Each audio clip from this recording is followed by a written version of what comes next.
The soccer world may be on an international break, but we certainly aren't. What's going on, everyone? Dave, Diego, and Aaron all in the house for A Soccer Fan Walks Into a Bar.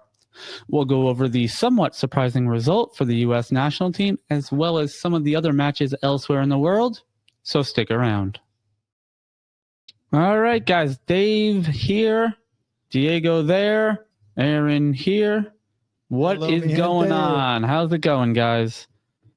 Very good, sir. Thank you. We've got some cool weather in the house lately. This is like one of the most comfortable Mondays we've had in recent memory.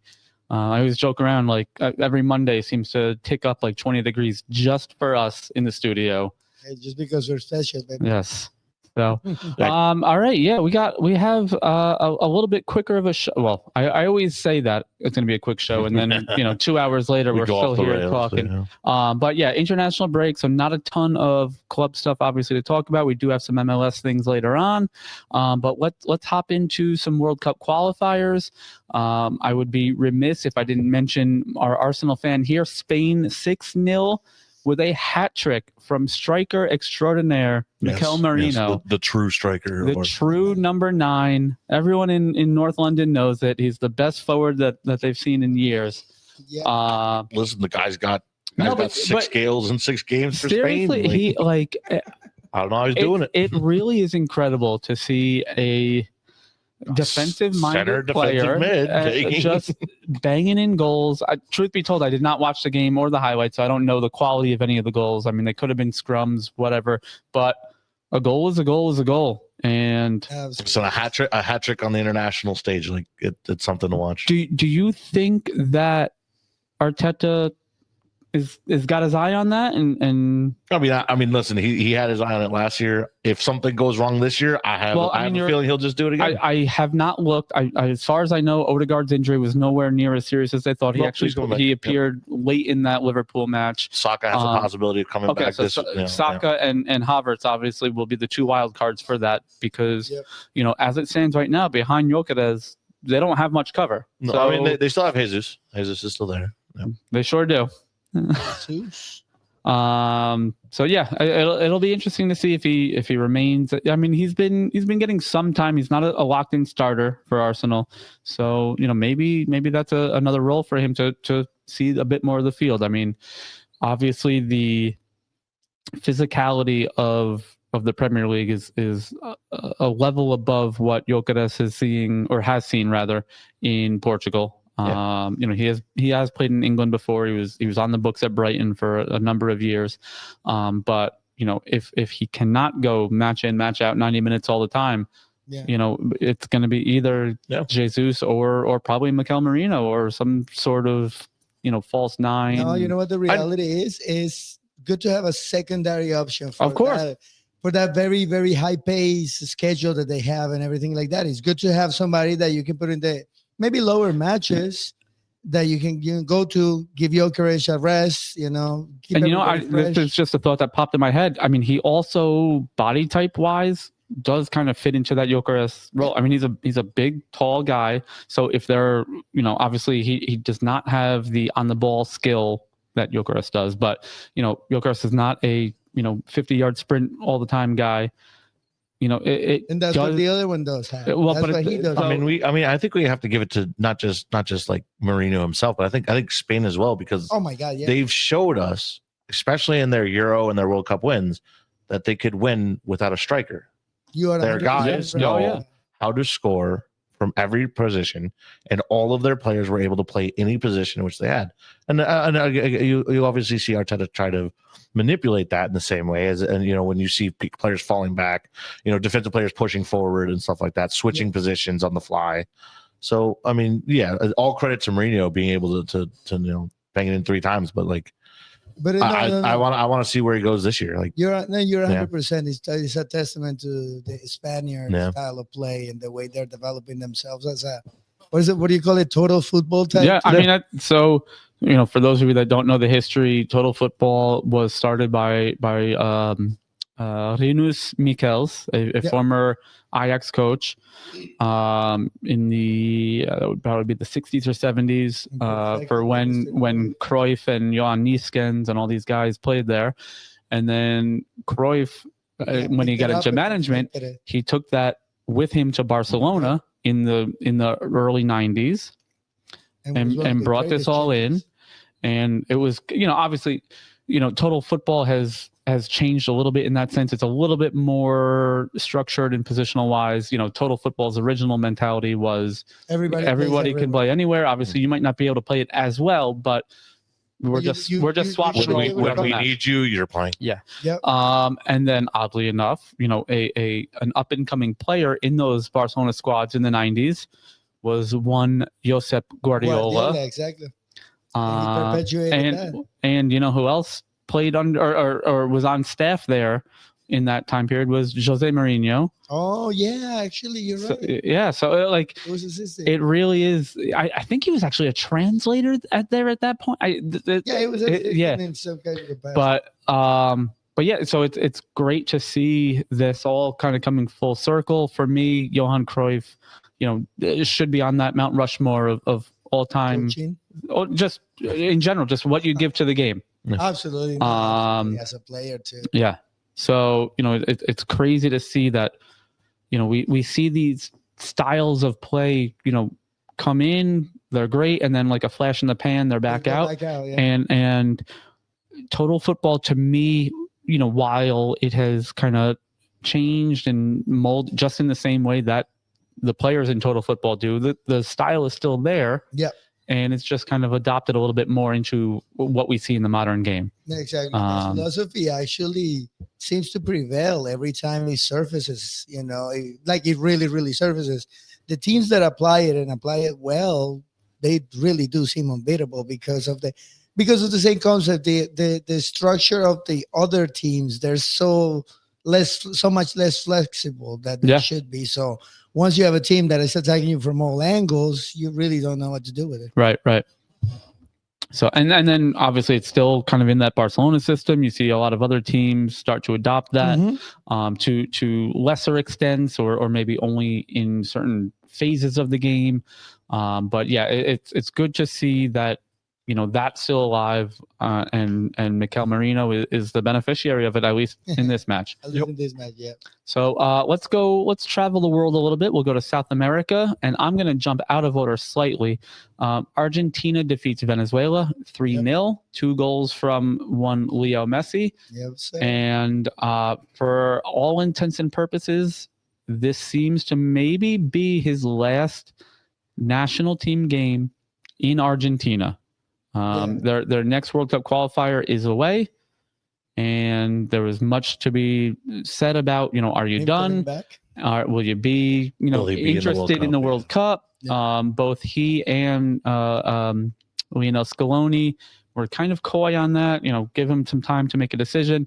I personally think, just from a obviously non-footballing opinion, living and playing in Miami, World Cup in the U.S.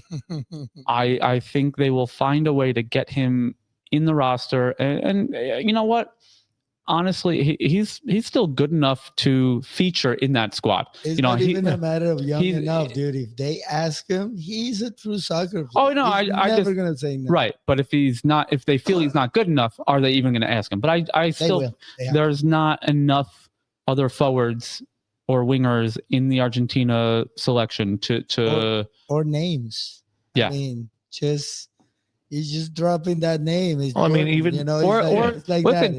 Does he become a quote unquote super sub for Argentina in the World Cup? And he can give you 30 minutes. Listen, we're tied. We're down a goal. 25 minutes left. Put him in there. He's gonna score 3 and be done. Yeah. Oh yeah, absolutely. I can actually see that more of as a possibility. And realistically, it seems scary. Like when you think about it, think about an opposing team. Now you have their superstar coming on in the in the 60th minute when all your guys are tired. Like that will be okay.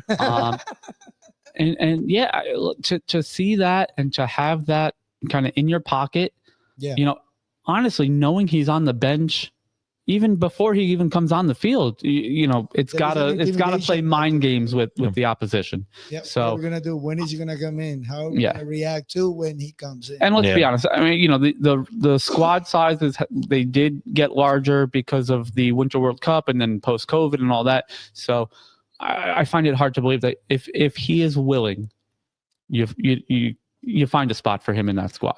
Well, I think also from his point of view, like, I don't think there's anything that like would stop him at this point, right? Like you said, because once it comes to crunch time, his body's going to be like, one more go, one more go, do it. Like you have nothing more to lose. You won, you already won. Yeah, right. So you have nothing to lose this time. Yeah, the only thing that people will argue is walking away into the sunset. The whole legacy situation. You won the one you wanted.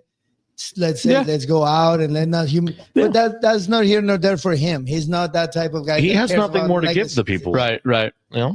Yeah, he's gonna play what he plays. He's gonna play his game, and he's gonna enjoy himself, and that's what he plays soccer for. So he's playing no matter who. Well, it was like I was talking, with Dave here, just like what. Who comes next kind of thing is, you still have Messi and Ronaldo playing some really good football even into this day and age. So like they can choose when they leave. Like that's the thing, is they don't have to necessarily, like you said, they don't have to go out on top. 100%. They've already given everything they can, and they're still giving. Yeah. And the funny thing is, as you mentioned, Ronaldo, that's sorry for sidetracking a little bit, but he just did the same thing in Portugal. He scored a brace in his own match. So they're proving it right there in the international stage. Yeah. They're ready to go. They're ready to score. They're the same people that we remember from, and maybe not 20 years ago, but 5 years ago. Right. Good. And for the record, my response to Aaron was, you got Lamine Yamal, you got Erling Haaland, maybe Jokeres makes a run at this in terms. You got Kylian Mbappe, obviously. I forgot about him. Bellingham. But listen, if you guys have someone else that you think kind of takes the game, but we're gonna step into those roles. So let us know in the comments. Who do you think is the next generation to kind of take the stardom from Messi, Ronaldo? Next duo. Mm-hmm.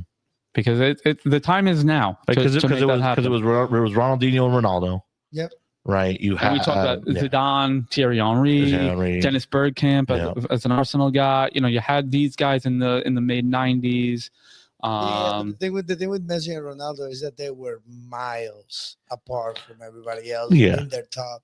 That level of and for one way or the other, one was talent, the other one was work ethic. But that reaching that level is generational. Well, I don't think soon, though. I think another 10 years we'll see. Yeah, who's the next generation? We always say that, but you look at the generation before, and you talk about just undeniable talent. Ronaldinho and R9, El Fenomeno, were head and shoulders. Obviously, injuries and partying and this and that got in the way. Yeah, but exactly. I mean, obviously, I was very fortunate, as were both of you. We're old enough to have seen them playing live. Mm-hmm. Seeing what Ronaldinho would do. I mean, he would make world-class defenders look so stupid. Exactly. It's stuff you don't see anymore. It's weird. You don't see it anymore because obviously the game has become more precise. It's become a lot harder to pull off these tips and tricks that a lot of the players did back in the 90s, 2000s. But they were able to do this flawlessly in game in and game out. And not only that, but they were also riding tackles and staying up on their feet. Yes. Exactly. I'm not going to say that there is no great players. I mean, Rivaldo, Bebeto, Romario from Brazil, Right. You got from Europe, you got now Shevchenko, you got so many other players that were great in between the decades. But they never really achieved the world stage and the world aura that Messi and Ronaldo has. Ronaldinho was the one in his generation. Correct. Also, he was the one who got clout everywhere. Yeah, the game. Obviously we all saw it, but the game was not as global as it is now. So I think to put that on the ability and the stardom of the Ronaldinhos and the Ronaldos and the Bergkamps, Henry, Zidane, to put the Maldini kind of that group.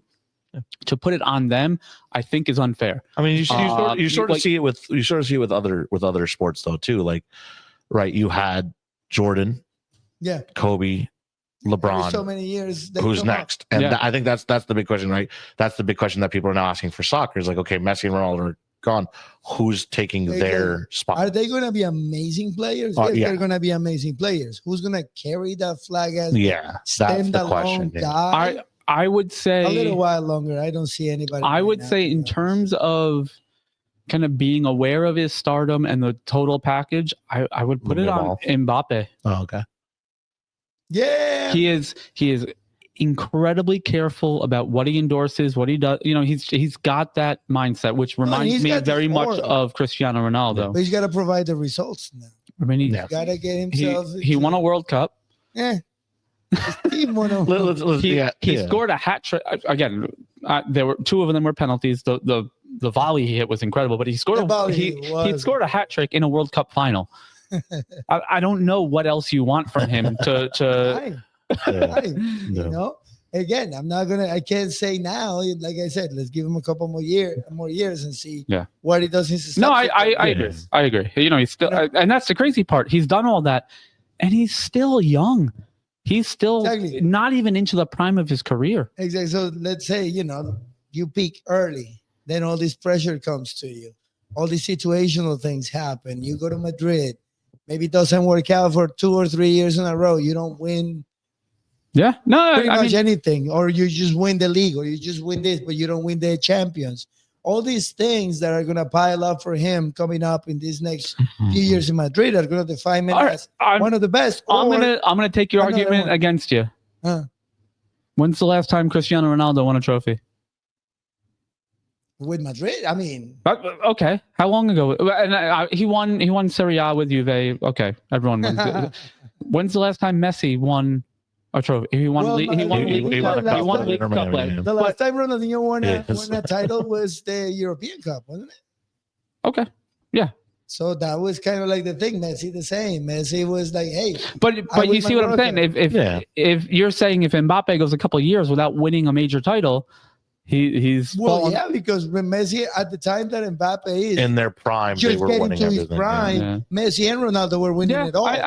Literally all. Yeah. All the titles, they were competing 1 and 2 for every single thing, miles ahead of every single peer that they had at that point. That's fair. So you know what I mean? That's what I'm saying. Longevity. Let's see a couple more years. I mean, I'm probably going to get hated for it, but I feel like Mbappe was more. I feel like he was more popular when he was at PSG. He was certainly more 100%. Prolific. He was playing in front of home fans. You know, I think the whole saga of is he coming, is he staying, is he, you know, what's going on with that 100%. He very quickly almost became like a villain. Yep. Which again, to be fair, you know, I mean, you saw it with LeBron. He did the same thing with the Heat. And maybe not for that exact reason, but Messi and Ronaldo have all the haters that they need. But they deliver every time they went to somewhere the very first time. Pretty much.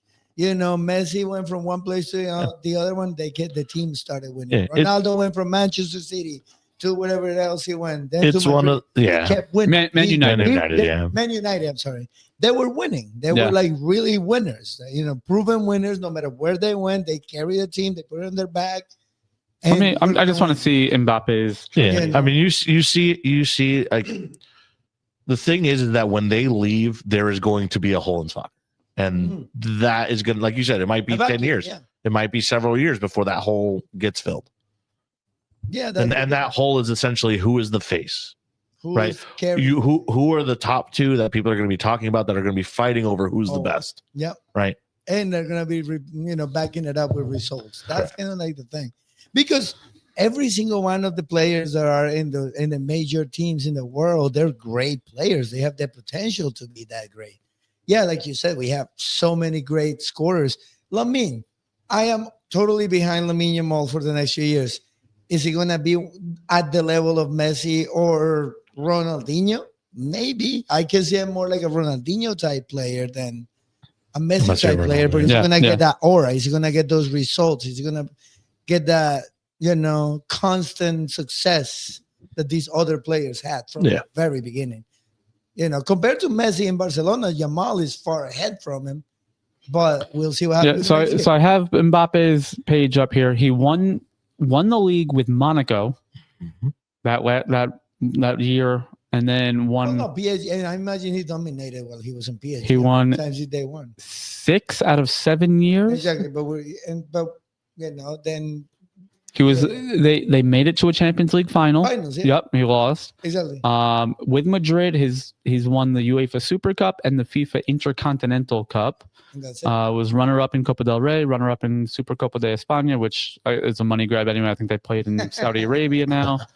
But those are the things. He won. He didn't win the first. He won the U19 Euros. Obviously, won the World Cup in 2018. Runner-up in 2022. Won the Nations League in 2021. Third place in the most recent. So he's he's already got a pretty good CV, but and you're for the record, you're not wrong. Yeah. I disagree with going a couple of years without a trophy. There's only so many trophies that a player can win. I think we're so spoiled by the top heavy, Real Madrid included, Barca. It's always, no offense, it's always Man City, Liverpool, in England lately. I mean, mostly Man City, but I mean, but that's the thing. Once if you see the same team win like 4 or 5 times in a row, it's like, oh, okay. I mean, you also saw in the 90s and the with Man United and stuff like that too. Right. So I don't know. It's yeah, but we're talking players. Yeah, but my point is, so when you go into a dominating team like you just said, you're Mbappe. Again, and this is what I'm saying. I'm not talking about immediately right now. He does have the potential to be one of those 2 top players if he starts getting results back and controls the narrative that's going on around him. Mm-hmm. But you switch a team. You switch teams from a country that you dominated, basically, like you just said, 6 out of 7 years. You went to finals. You did all these things with the team at home. This was your team. This was your home country, your home league. You dominated there. It's fine. You went somewhere else, what happened? Yeah. It's like everything. It's the filter of everything. Mm-hmm. The best of the best are going to be held accountable to a different kind of, glasses per se.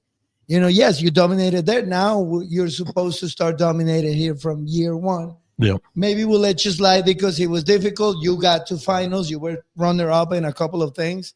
We let you slide. What happens next year? If next year's Mbappe doesn't get really, really close to the treble in Spain, people are gonna definitely talk about his status as a best of best. All right, let me. This is totally. Let's say Haaland keeps winning, and now he starts winning UEFA Cups, and it starts winning trebles every single year. And here's the difference when it comes to Erling Haaland. Norway's never winning anything. So that's a limitation. Yeah. What can you do about that?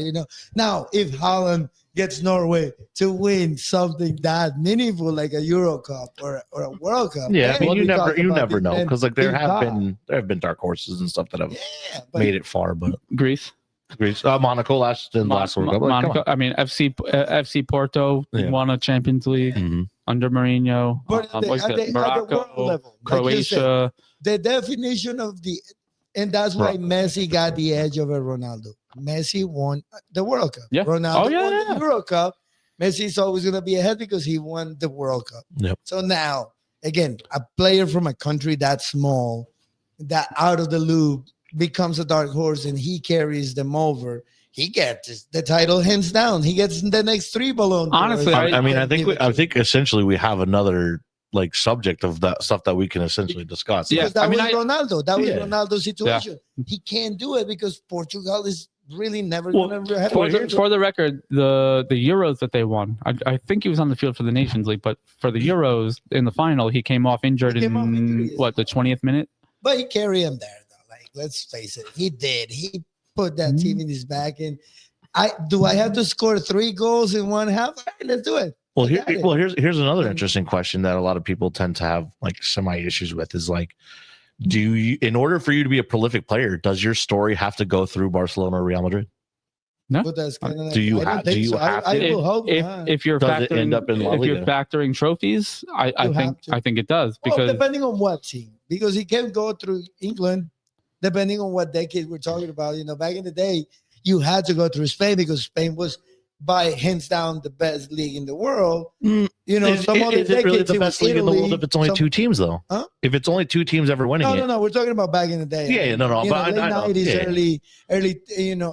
Actually, the 90s. Yeah. Spain was dominating. well, honestly, The 2000s, Italy came up and dominated for a few years. So if you wanted to be even recently, you had Spain winning the Europa League, nonstop between Sevilla, Valencia. I think Villarreal was in a couple. You had just so again, they're getting mopped on the floor by Barcelona and Real Madrid in the league, but they're still quality teams, and I think that is one of the biggest problems that most of these keyboard warriors have is they're not watching Valencia play week in, week out. They're not watching Athletic Club Bilbao play. Absolutely. They're not and obviously between all the streaming services and the cost of it, I get it. And obviously time as well is valuable to these people. But the average, and I'm just throwing a name out there, the average Man United fan is not watching the 4th and 5th best team in Spain play in a league match. No. Nope. And I distinctly remember I'm trying to think of what year that was now, but Man United Barcelona Champions League final. Messi was still a bit of a unknown commodity. Yeah. And I went to an Irish pub locally here to watch the game. And there were tons of English Man United fans and Irish Man United fans and American Man United fans. And I literally was, I was, and I'm not even a Barca guy, but I was the pilgrim in the unholy land, And I said, guys, Messi is going to show you what's up. And I think they won that final. Was that 3-0, 3-1? 2 goals from Messi, I think it was. And the looks on these faces were just one, beaten down and half drunk from the loss. But it was amazing. There's not enough people out there, and especially in today's day and age, you'd expect more because the media is so available to you, whether it's YouTube or the streaming services or this or people with VPNs doing God knows what else that we don't promote piracy, but you have the opportunities to see it all, and they don't, and that's where we're at with these unheard of players. I mean, he falls through a crack. I mean, look at a guy like Gyökeres. 10, 15 years ago, nobody would have known who he was. True. But I mean, he ended up being filtered down. That's the thing. If you are good enough, that's where you end up. By those teams. The scouts. The scouts. But you and I, we don't know who Victor Gyökeres is. No. But then again, the reason why we are having these conversations is because the information has become much broader and everything. Because back in the day, not too many people talked about sports. Not too many people, put their 5 cents. And let's be honest, these kids nowadays, they do become well informed. To be honest with you, like these talking heads that you have nowadays on the internet. I don't know. And that is actually a difference that I will give you to your point to say maybe more players will be able to come up. I am, because they get recognized. I'm going to disagree with you again. I think a lot of these people will see and hear other people saying things. And then just and again, it's influential, right? Time is valuable. Not everyone has the time to take in all this information. I get it. Listen, we have diehard football fans, right? In the United States, we have football fans that'll watch every single game. They'll buy Red Zone. They'll buy the NFL ticket. But that's just one league. That's one league. Yeah. A soccer fan can do the same thing with the league that they follow. They're not going to do it with 7 or 8 different leagues. No. Again, once again, why the soccer is the world sport, as opposed to football just being really big in the U.S. So it just goes to show you that, like, as a soccer fan, you can't keep up with everything. You can't watch all the matches. You can't watch me do it. Yeah. Yeah. No, but in the reality of things is that you kind of like stick to your ground, stick to what you know. Yep. We make the opinions, and some consensus come out ahead, and some other ones get very, very, very deep down on the mess of information that everybody gets. All right. Point is, I'm right. Diego's wrong. Let's move on. Argentina won 3-0. Touche. And getting back to talking about going off the rails, but getting back to CONMEBOL World Cup qualifiers, I would be remiss if I didn't say felicidades. Yes, sir. Cafeteros. You're giving him the mic again. Colombia 3, Bolivia 0, and Colombia has officially, alongside Paraguay and Uruguay, officially qualified for the 2026 World Cup. So congratulations to very much to you, Diego, to my Colombian friends and family, both here in the States and abroad back down in Colombia. But very well done. I know it was a tough 4 years after missing out. And I'm excited for you guys to be back on the world stage. Oh my God, yeah! And it's gonna be over here, so this is gonna be basically Colombia playing home field everywhere they go, and I love it. I'm totally here for it. I might try to be one of those. No, but it's a great thing. Now the thing with Colombia is we gotta figure out how to control our emotions, because it's just a roller coaster. But you know what? They win, they're the best in the world. When they lose, they are worthless, and the team actually reflects that. But here's my wouldn't call it a hot take, but I think fans love that. Oh, well, we're the ones who create that. Fans love, because that's how the fans feel, but they can't affect the game. No, so the players can. Yeah, but this is not a soap, man. I know we love soap operas. But come on, man. Las novelas son not you're telling me the Colombia soccer team is not a soap opera? It's not, what is it? We live that shit, man. I was going to say, Las novelas, I watched the 30 for 30 on the two Escobars. So we saw enough of the telenovela there. Oh my God, back in the day, that shit was not a telenovela. It was a narco series. Yeah. Like, really, really, really, for sure.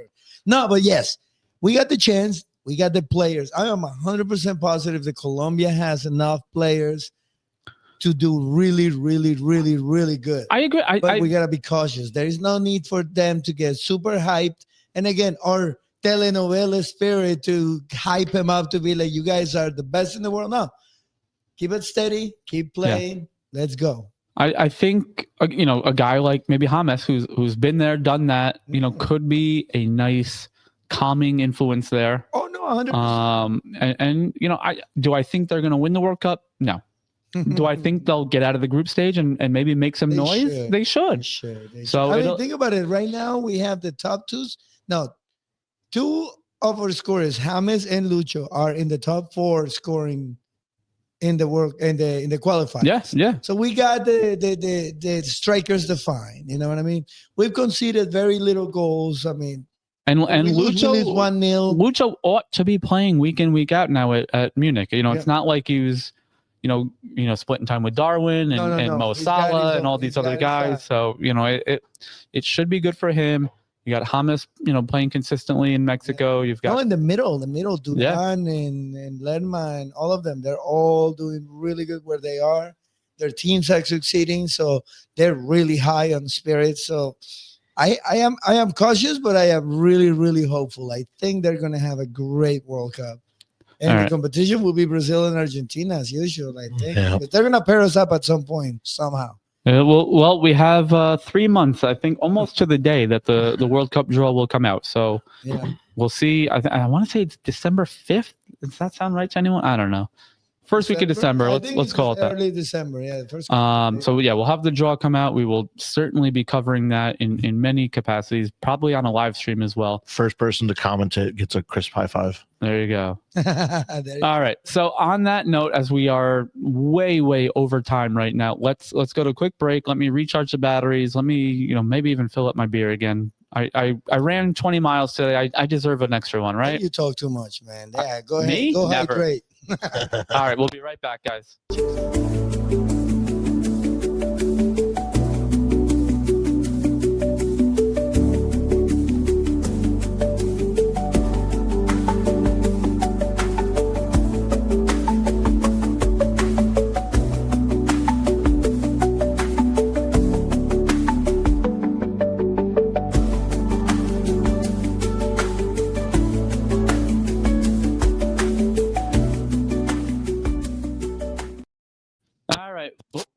Can you hear me? All right, welcome back. That was a little bit of mic feedback there as we came back from break. It must have been the Oh, it's you, Diego. It was Diego. me. It was you the whole time. Hey guys, hear me breaking stuff. You mean the files are in the computer? All right, so welcome back. I still haven't filled up my beer, but we'll get there. Don't worry. We are back here for 100 miles to home. A quick one that I want to talk about, and then obviously we will spend the multitude of our time covering the domestic team.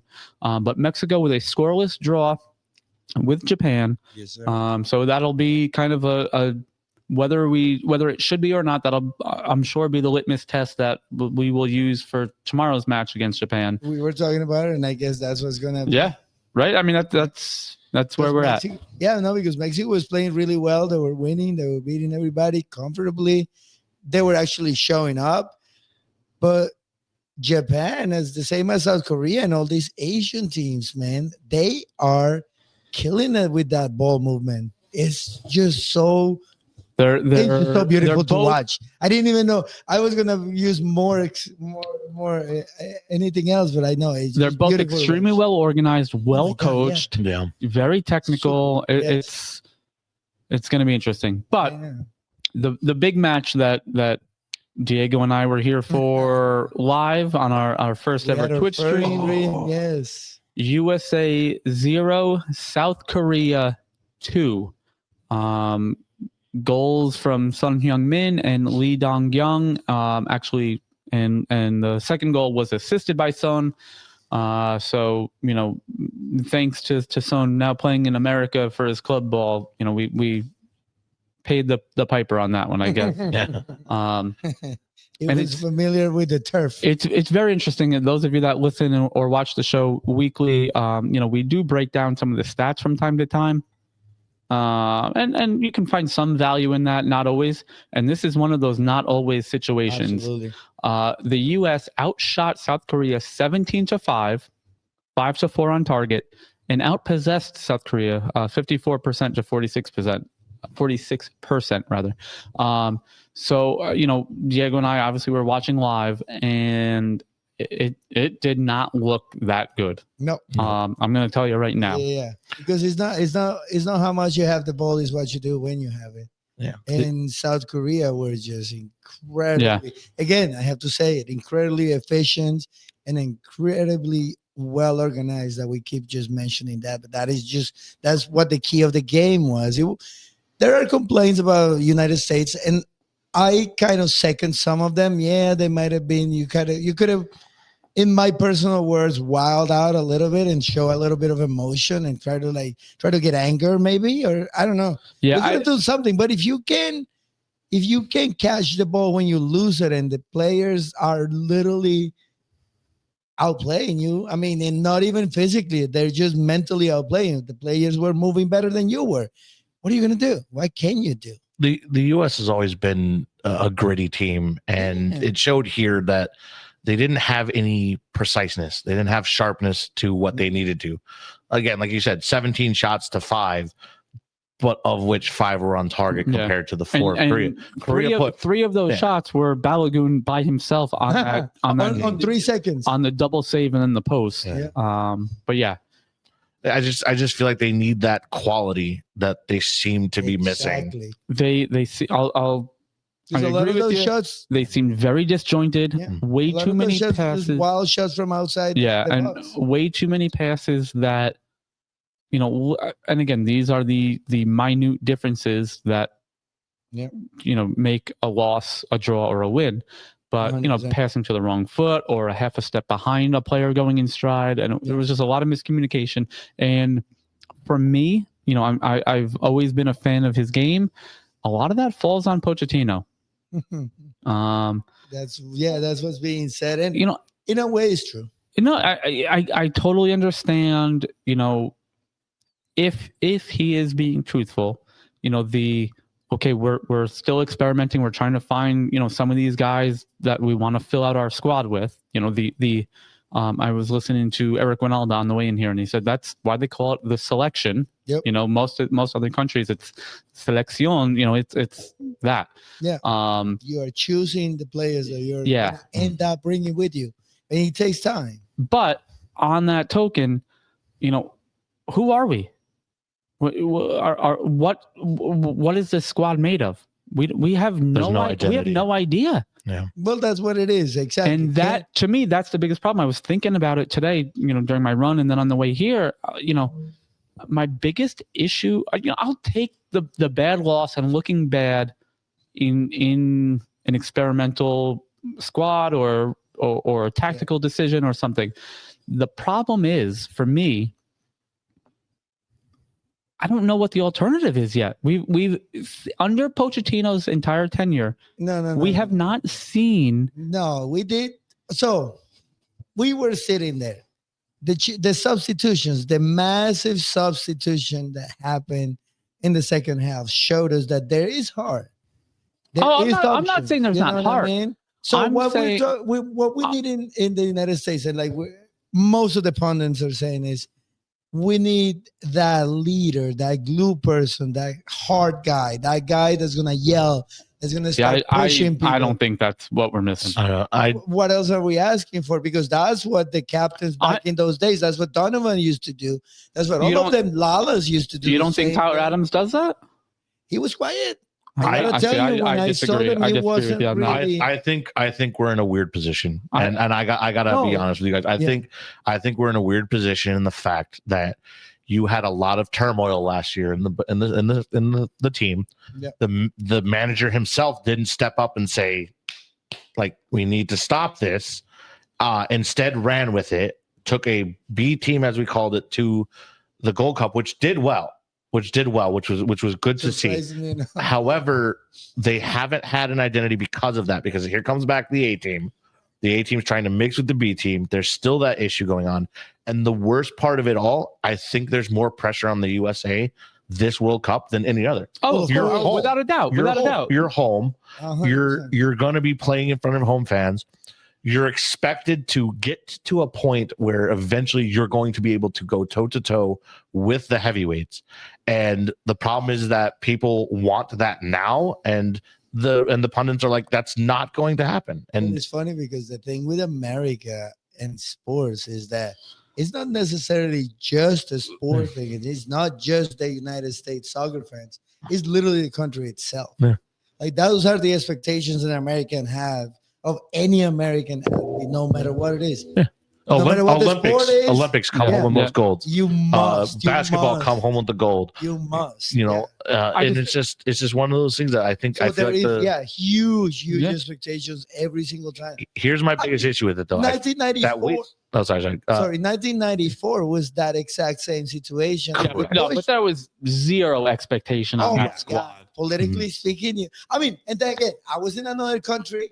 I was watching to a whole different set of media sources, I guess. But what I watched back in those days when I was in my country, in the news, was nothing but like actual people from the political spectrum talking about. Yeah, you're going to get that regardless. But but that pressure gets to them. There was no pressure. You look back at some of these press conferences and stuff, there was nothing on there was the no US. expectation. Yeah.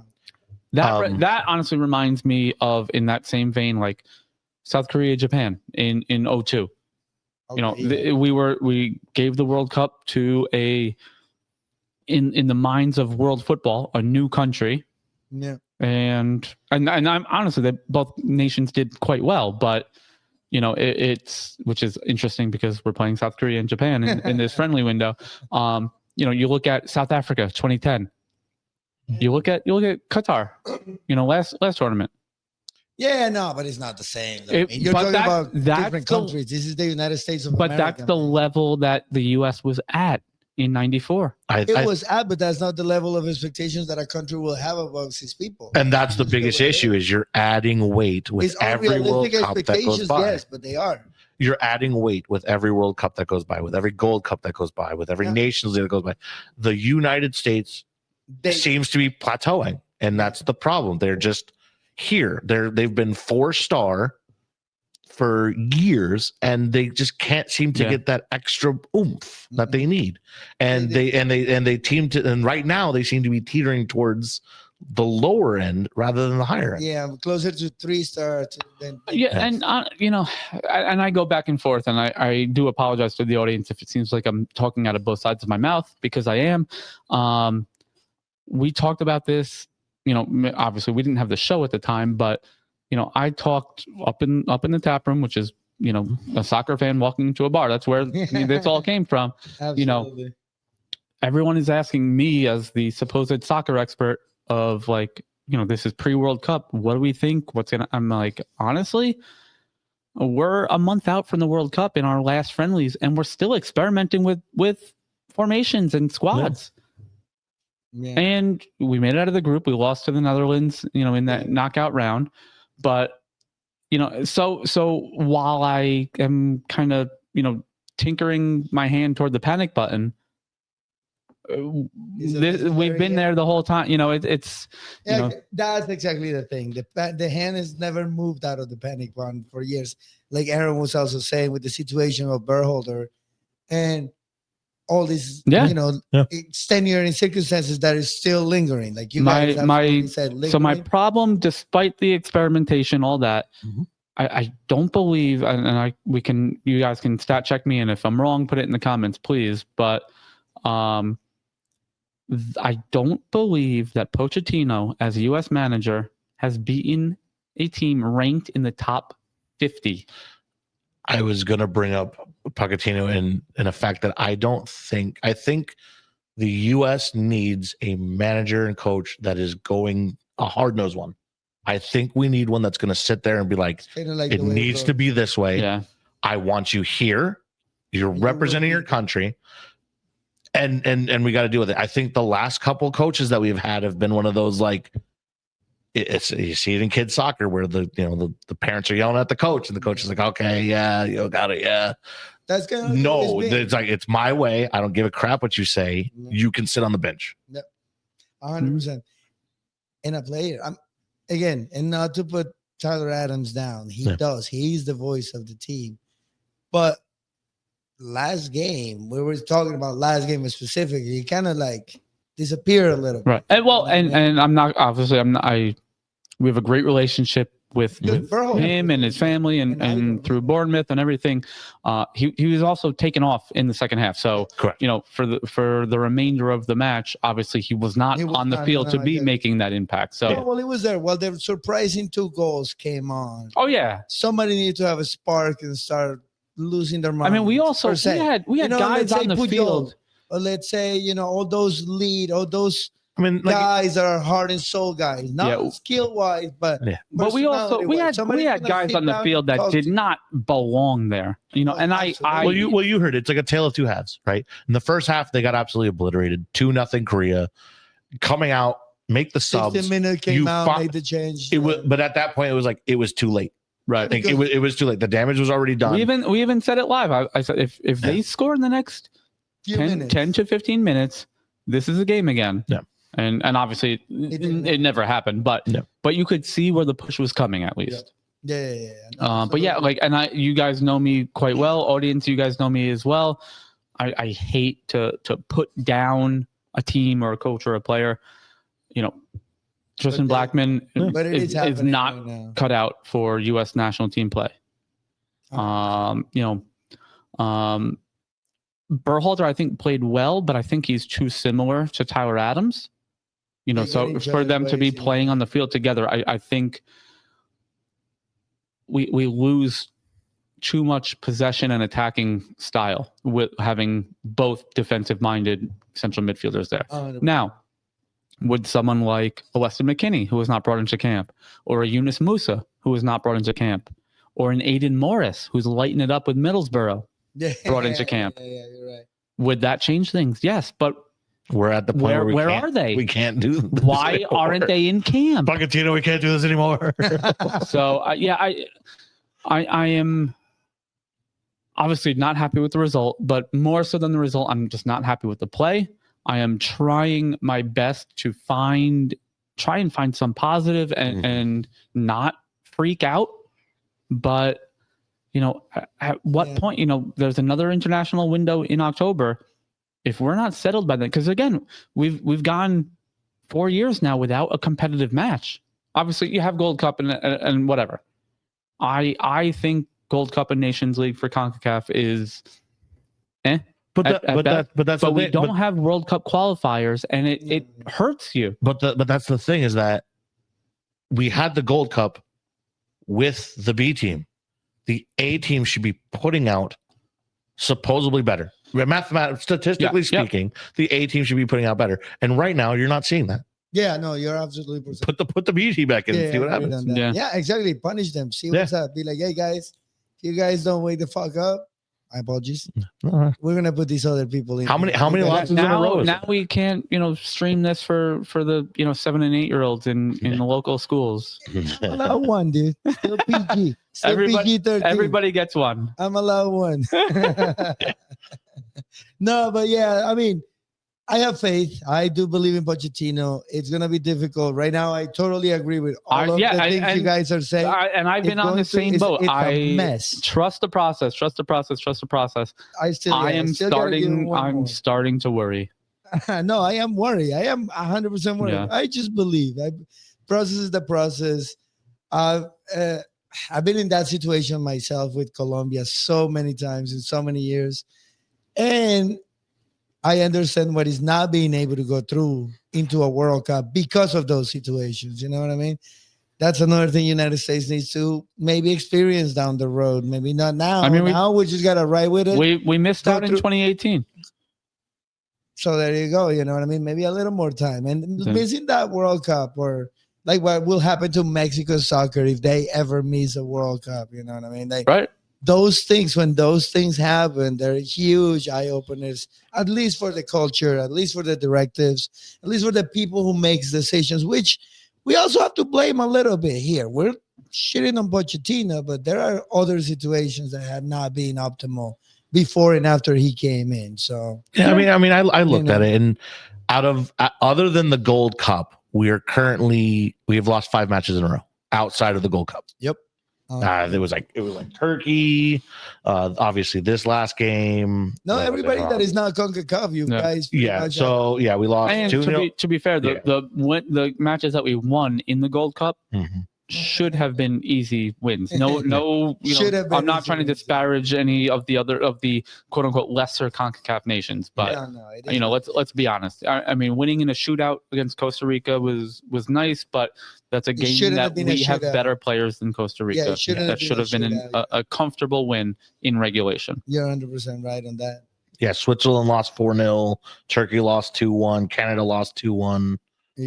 Yeah. Panama lost 1-0. Like, I mean, and it begs the question, whether it's Pochettino, whether it's Pep Guardiola there, is this just who we are right now? Yeah. I'm telling you, it's that 3 to 4 star team. You'll look at, again, this was, I would argue this was nowhere near our best roster, but this is the roster we have right now. Yeah. You match up player to player. Did we have better players on the field than South Korea? For the most part, I want to say yes. I actually want to say yes. Did the players of South Korea again? But South Korea was a well-oiled machine, and the United States is a gritty, stuttering machine. Exactly. That was the thing.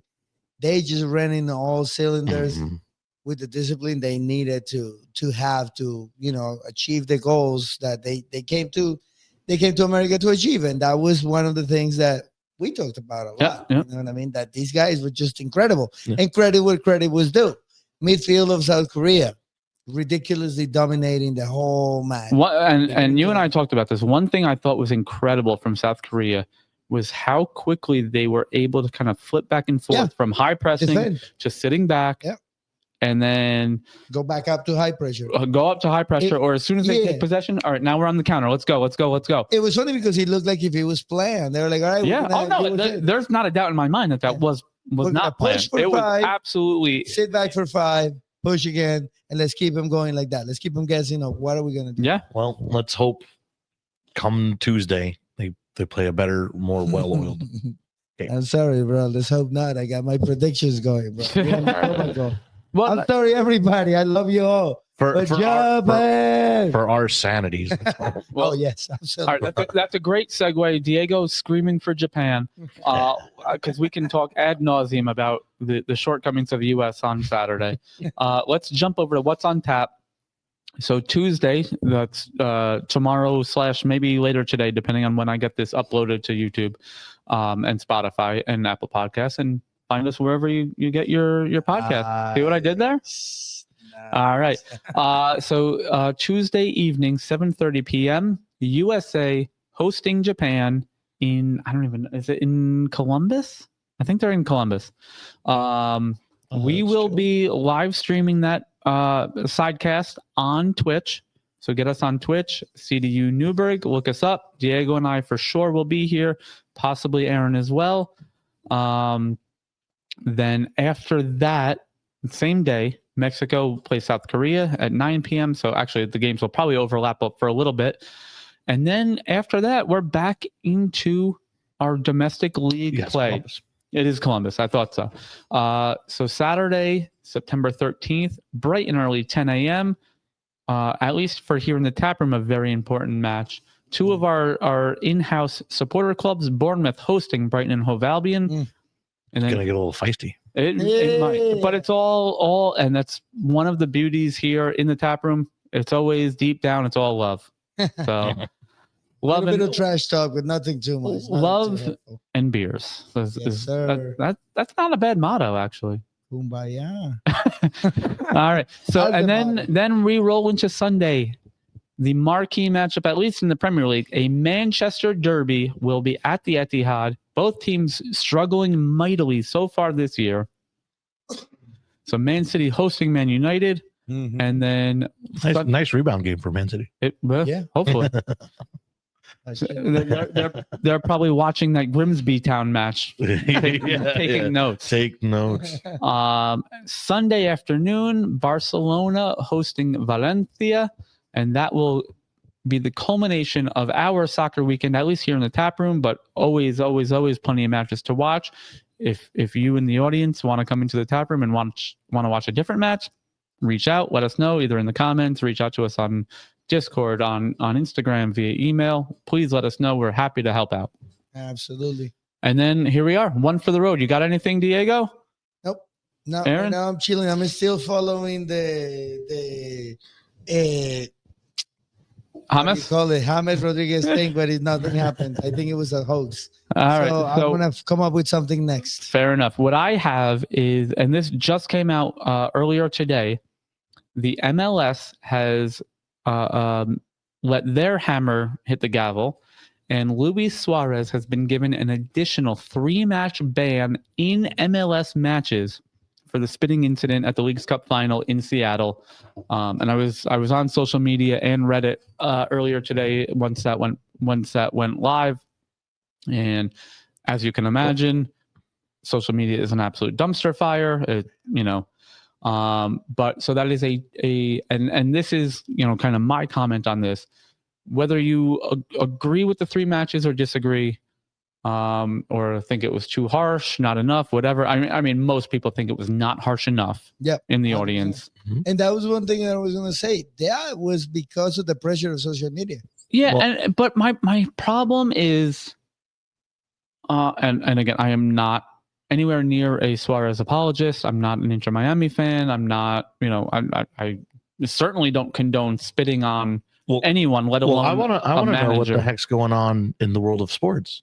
This is the third spitting incident, right? That was the first. In a couple of weeks. That was the first. Yeah. Then you had the Eagles player spitting on the Cowboys quarterback. Yep. And then you just had another guy in NCAAF on Saturday spit on his opposing player. Like, what is going on? It's a wild coincidence. But for me, I think it sets a precedent in terms of misconduct in one competition carrying over to another. And I'm trying to think back, and I couldn't think of any examples of, someone, say, in UEFA Champions League punching or spitting or kicking out at someone, and then it turned out getting a further suspension in their domestic league, and it doesn't happen. And you know, it might have been Zidane once at some point. No, I mean, that's what I mean. The World Cup thing. That's what I mean. So it doesn't happen. And again, whether I agree with it or disagree with it, you know, it is for this intent is beside the point. So for him to have gotten an additional 3 matches, and this was, you know, when I was talking with some people on social media, I'm like, guys, you know, right or wrong, it's a 9-match suspension. Yeah. The fact that he's older and there won't be a Leagues Cup next year because of the World Cup, and he almost definitely won't be with Miami or in the MLS in 2 years. So he'll probably never serve any of that ban. It's beside the point. You can't make a decision and suspend him for more MLS matches because he's old and he won't play in Leagues Cup anymore. I mean, that sets a terrible precedent. Yeah. I don't know. I feel like it's more of the, you know, again, U.S. sports as well as who he is and trying to set a precedent on what's not allowed and what's allowed. Yes, it was in a different. Listen, I agree with it. I don't think he should have gotten the 3 additional bans. I'll put it out there straight. However, I can understand it because for some reason the U.S. loves to harp on what you can and can't do, right? And it's never the same. Somebody does the same thing, and they get you hear it all the time in football. You hear it all the time in baseball. Like, they did the same thing. Why is this person only getting 4 matches as opposed to 9 matches? And I think this is MLS's version of that, saying he spit on a player. It's not acceptable anywhere. And to piggyback on what you're saying, that sanction is more of an American thing than I want to believe than a FIFA thing, because America, it's like you guys both said, it's a country of presidents. So now you set a precedent for American teams in American sports. And second, all the things that are happening, it's becoming very common for superstars or athletes to have that kind of behavior across all the sports. Like you guys said, you know, we saw it in football, basketball, and soccer within a week. Coincidence maybe, but it's a thing that is becoming kind of like too much of a precedent, too much of a recurrent situation. So I bet you the MLS and maybe somebody else. Well, I think some decision makers got together. We can't let that happen. The only thing I would say in terms of, because you'll see that, you know, I'm going back to like my basic, you know, law 101 classes in college. You know, there's mitigating circumstances and there's litigating circumstances that raise the